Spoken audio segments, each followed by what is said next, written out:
Bonjour à tous, j'espère que vous allez bien. Donc aujourd'hui, je vais vous montrer comment j'ai réalisé ce flan de malade nappé avec son caramel, recette de ouf et surtout très facile à réaliser. Alors juste avant de passer à la vidéo, assurez-vous d'être bien abonné à la chaîne Cuisine Rapide. Vous avez un petit bouton juste en bas de la vidéo, c'est entièrement gratuit et en plus, vous allez apprendre énormément de choses. On part en cuisine, c'est parti.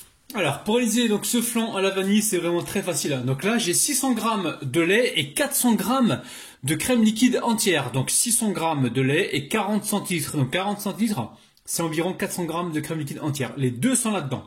Ensuite, ici, j'ai 200 g de sucre. J'ai de la vanille, je vais mettre une cuillère à soupe. Ensuite, ici, j'ai de la fécule de maïs que vous pouvez remplacer par de la farine. Donc 90 g.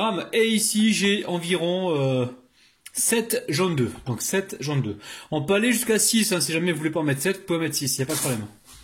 Alors, très simple. On va mettre la vanille liquide. On récupère le fouet. On vient mélanger. Aussitôt, on met la maïzena. Donc la maïzena, mettez-la en premier pour qu'elle puisse se mélanger facilement au lait froid.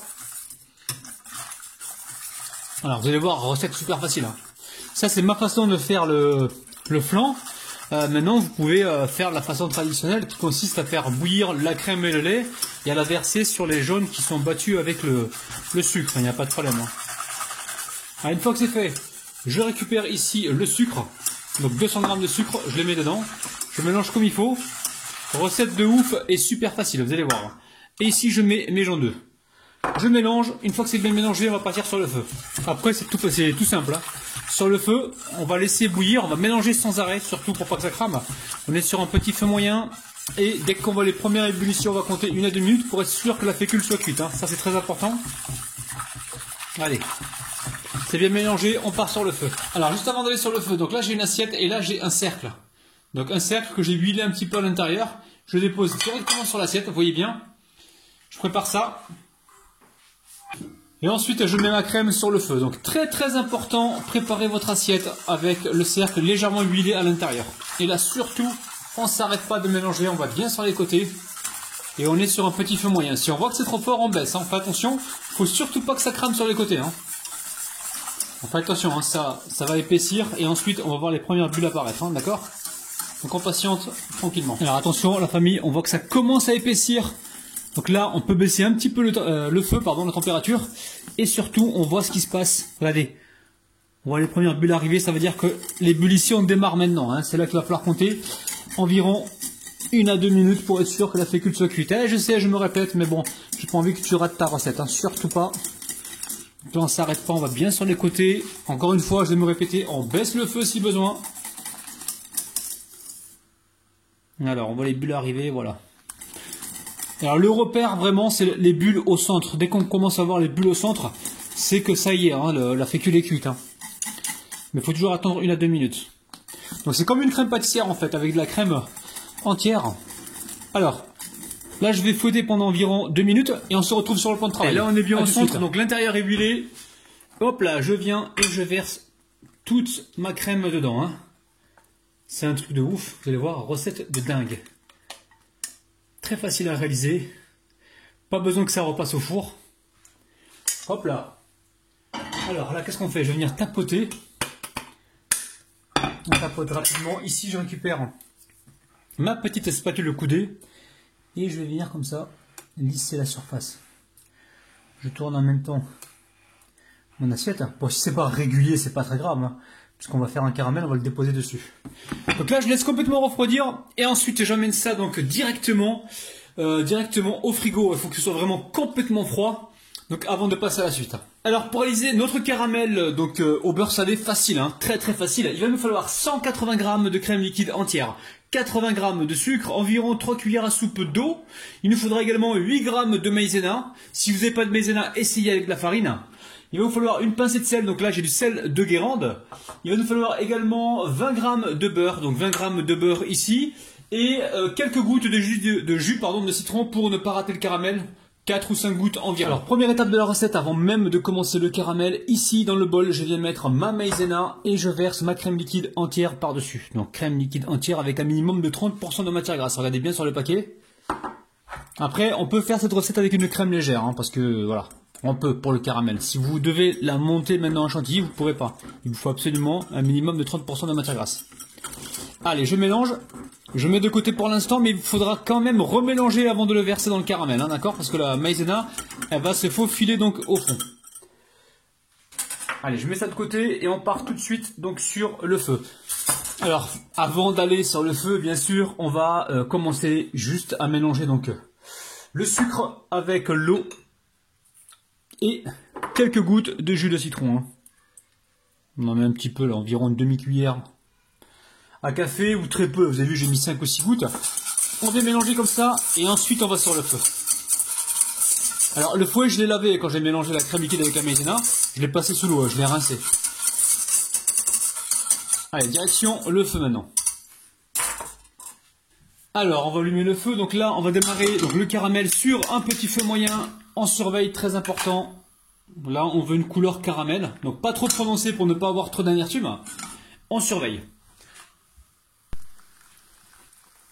Alors restez bien près du caramel, vous bougez comme ça votre casserole quand vous voyez qu'il y a la petite coloration qui apparaît sur les côtés.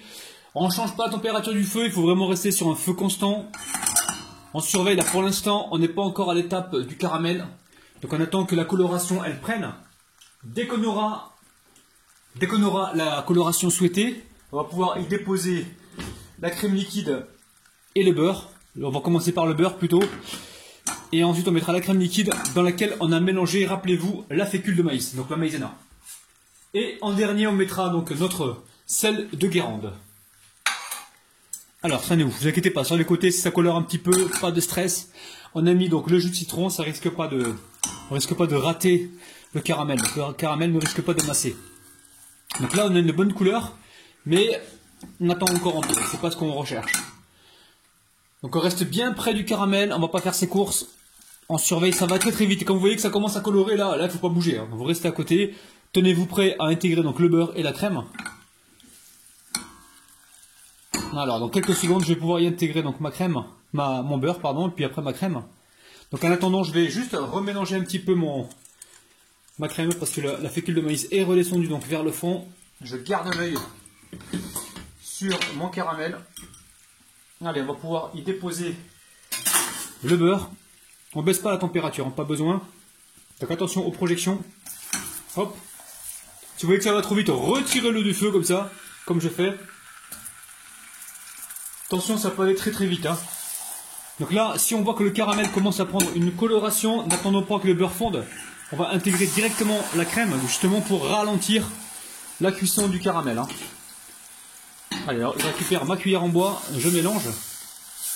Et là, on va faire bouillir à peine 1 minute pour amalgamer le tout et pour avoir quelque chose de bien homogène. Et puis si jamais vous voyez que ça prend trop de coloration, ben, n'hésitez pas à baisser le feu. Hein. Baisser le feu et voilà. Et on gère. Donc là, on va laisser chauffer. Comme ça, tous les petits morceaux de beurre vont finir de fondre.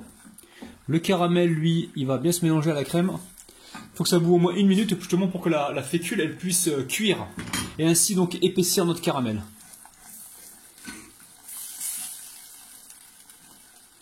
Là on a une bonne couleur, hein. On a vraiment la couleur souhaitée. Donc là on commence à voir les premières bulles arriver, on n'hésite pas, on baisse le feu, hein. On n'est pas pressé. Hein. Là on voit que ça a épaissi, donc moi je vous conseille de baisser pour éviter que ça crame sur les côtés. Alors là on voit l'ébullition, donc sur le côté on mélange. Et dès que l'ébullition apparaîtra un petit peu sur le milieu, ça veut dire que le caramel commence à cuire, il n'est pas forcément cuit. Hein. Mais il faut qu'on attende vraiment 1 à 2 minutes de faible ébullition comme ça pour être sûr que notre maïzena soit cuite. Et oui, je sais, je me répète, mais c'est très très important. Et là, on se prépare. À côté, j'ai mon bol avec la maryse et je vais débarrasser donc mon caramel. Et surtout, ne soyez pas tentés à les goûter parce que là, vous allez vous faire avoir. Hein. Donc là, on va pouvoir mettre maintenant notre sel de Guérande. Alors, on le met en dernier. Vous n'êtes pas obligé de mettre le sel. Moi, le sel, je le mets parce que j'aime bien ce petit goût de sel marin dans le caramel, mais après si vous aimez pas, n'en mettez pas, il n'y a pas de problème. Voilà, là on voit les bulles apparaître donc dans le centre. Là c'est quasiment cuit, on va pouvoir le débarrasser. Allez, on se retrouve tout de suite sur le plan de travail. Allez, on va d'abord le faire tiédir un petit peu dans notre bol et ensuite on le fera couler directement sur le flanc. Ne le faites pas automatiquement les amis parce que là le flanc il va... Vous allez faire un trou au milieu parce que le caramel c'est brûlant, très très brûlant. Donc assurez-vous qu'il soit froid, hein, froid le caramel avant de le couler. Là, en refroidissant complètement avec la maïzena, il va se maintenir tout seul. Alors, ce qu'on peut faire, c'est, hop là, mélanger comme ça rapidement pour avoir la même couleur partout. Alors, évitez de mélanger au fouet, vous allez incorporer des bulles d'air et c'est vraiment pas ce qu'on recherche. Donc là, voilà, je le mets de côté pour l'instant, on le laisse complètement refroidir. Alors, mon caramel, lui, il est tiède, hein, mais il va pas nous creuser le flanc. Donc là, tout de suite, je prépare donc une spatule coudée.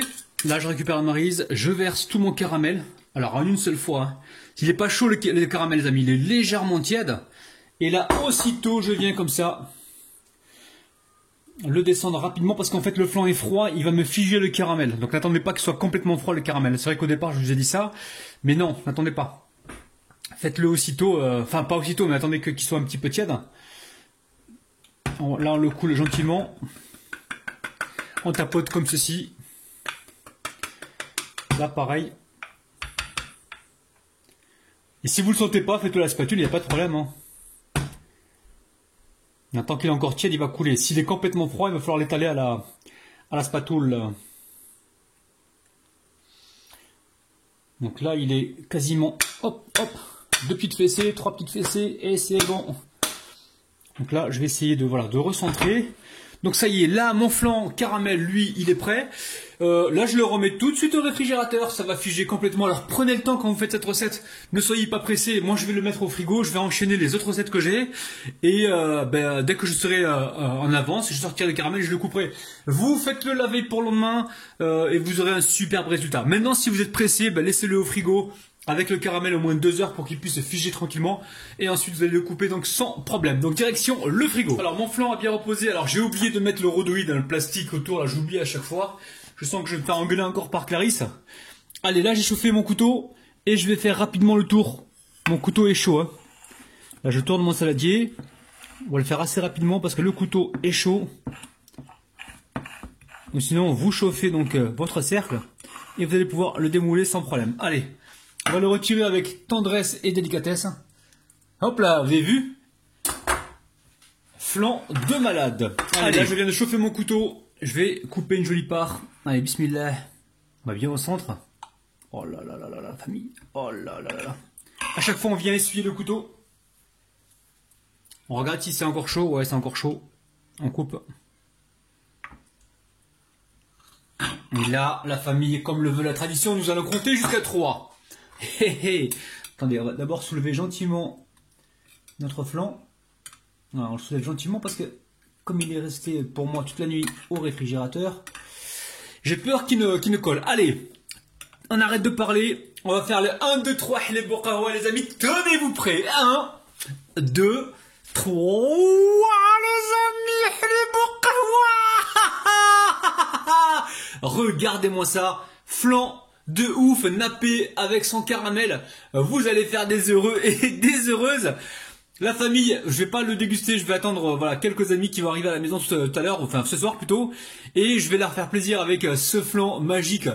Flan de l'espace, carrément on peut le dire, c'est vraiment un flan extraterrestre. Refaites la recette et vous allez faire plaisir à énormément de monde. Prenez soin de votre petit palais. Bye bye.